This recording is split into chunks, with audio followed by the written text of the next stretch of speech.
बहुत दिनों से खेल चल रहा था।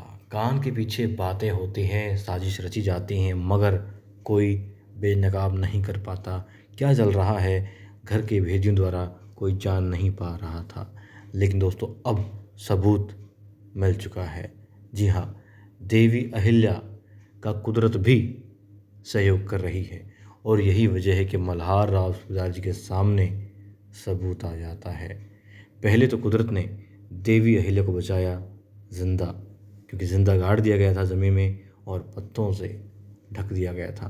पत्ते हट जाते हैं, तुरंत खुदी हुई ज़मीन दिख जाती है, पाँव के निशान मिल जाते हैं और देवी अहिल्या को तुको जी बचा निकालते हैं।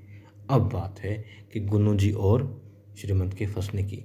देवी अहिल्या ने पहले भी बहुत बार कहा है, मगर किसी ने यकीन नहीं किया है, गुन्नू जी के बारे में भी, श्रीमंत के बारे में भी। लेकिन अब देवी अहिल्या एक साक्ष्य प्रस्तुत करती हैं और उस साक्ष्य को प्रस्तुत करने में देवी अहिल्या की मदद करती है कुदरत।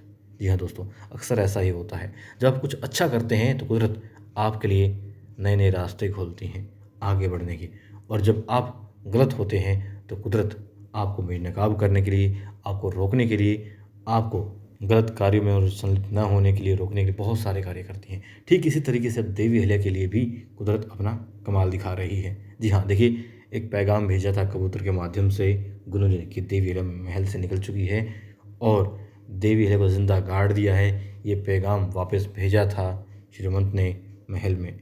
अब तुरंत आंधी आ जाती है, न सिर्फ पत्ते हटते हैं वहाँ देवी अहिल्या जहाँ गाड़ दी गई थी, न सिर्फ वहाँ साक्ष्य मिलते हैं, बल्कि साक्ष्य मिल जाता है महल में भी, क्योंकि गुन्नू जी के हाथ से वो पर्ची उड़ गई थी जैसे ही आंधी आई थी और उसमें लिखा था कि देवी अहिल्या का खेल खत्म कर दिया गया है, जिसे पढ़ करके गुन्नू जी खुश हुए थे और द्वारका को भी लगा था कि हाँ, अब गुन्नू जी को उत्तराधिकारी मान लिया जा सकता है, कोई और भी रुकावट अब नहीं बची है। इसलिए अब वो पर्ची कहाँ गई किसी ने ध्यान नहीं दिया, लेकिन वो पर्ची उड़ती हुई इधर उधर घूमती हुई अब लग रहा है कि हाँ, अब वो पर्ची पहुंच जाएगी मल्हार राव सूबेदार जी के हाथों में।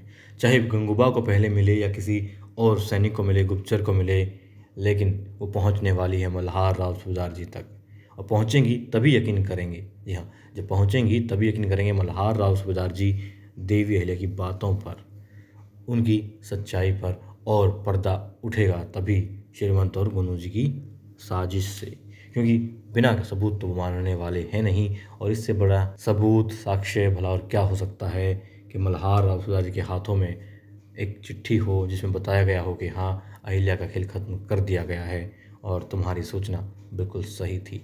तो समझ जाएंगे कि हाँ, कोई महल से साजिश रच रहा है और जो बातें देवी अहिल्या कह रही है उनको प्रमाणित करने के लिए ही ये दस्तावेज काफ़ी है।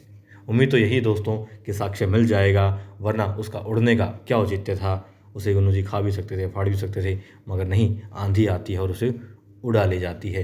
अब तक ऐसा नहीं हुआ था कि इन लोगों के हाथों से कोई भी साक्ष्य या फिर कोई भी इनके खिलाफ जो सबूत हो वो यूं निकल गया हो।